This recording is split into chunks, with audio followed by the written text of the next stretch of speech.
कर्पूरी ठाकुर को लेकर एक किस्सा और है। कर्पूरी ठाकुर को भारत रत्न देने की घोषणा के बाद राजद के वरिष्ठ नेता और कर्पूरी ठाकुर के सहयोगी रहे अब्दुल बारी सिद्दीकी ने जागरण से विशेष बातचीत की और पुरानी यादों को ताज़ा किया।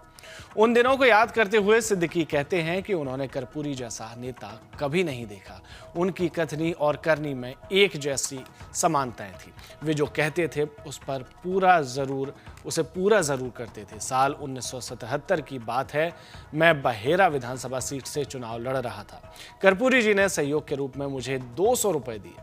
इसके बाद 1980 में जब चुनाव हो रहे थे तो उन्होंने मुझे 500 रुपए दिए। हाथों में 500 रुपए देखकर मैंने सवाल किया, 500? कर्पूरी जी मुस्कुराए और बोले, बाकियों को 250 या 300 दिए हैं, तुमको 200 ज्यादा दे रहा हूं। सिद्दीकी कुछ देर ठहरते हैं और उन दिनों को याद करते हुए फिर कहते हैं, कर्पूरी जी के साथ मैं उनकी सरकारी कार से कहीं जा रहा था। अचानक उन्होंने मुझसे पूछा कि दरअसल बिहार में अपने से छोटे बच्चों को लोग बउआ या फिर बउओ कहकर बुलाते हैं प्यार से, और आज भी ऐसा ही होता है। कर्पूरी ठाकुर ने कहा कि बउओ, मेरे निजी सचिव बनोगे? एक सीट खाली है। सिद्दीकी को कुछ जवाब नहीं सूझ रहा था। क्या बोलें ना बोलें समझ नहीं आ रहा था। सिद्दीकी कहते हैं, उन्होंने मुझ में उधेड़बुन देखी और कार रोकी और मुझे उतार कर कहा, तुम्हारे पास 2 दिन है, सोच कर बताना।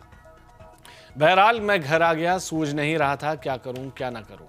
फिर सोचा, इतने बड़े व्यक्ति का प्राइवेट सेक्रेटरी बनने में नाम ही होगा। मैं दूसरे दिन उनसे मिलने पहुंचा। मुझे देखते ही ठाकुर जी ने कहा कि देखो, तुम्हारा जो भी फैसला हो मुझे पता नहीं, लेकिन मैंने 2 दिन पहले ही तुम्हारा नाम निजी सचिव के लिए भेज दिया है। तुम्हें ज्यादा कुछ नहीं करना है। जो आवेदन आए उन्हें देखकर सही करके मेरे पास लाना है, बस इतना ही करना है। सिद्दीकी बताते हैं कि कर्पूरी जी की 3 संतानें हैं, रामनाथ ठाकुर, वीरेंद्र ठाकुर और पुत्री रेणु। ये उनकी अपनी संतानें थीं, लेकिन मुझे भी वे अपना पुत्र ही मानते थे। मैंने प्रेम विवाह किया। उन दिनों कर्पूरी जी दिल्ली गए।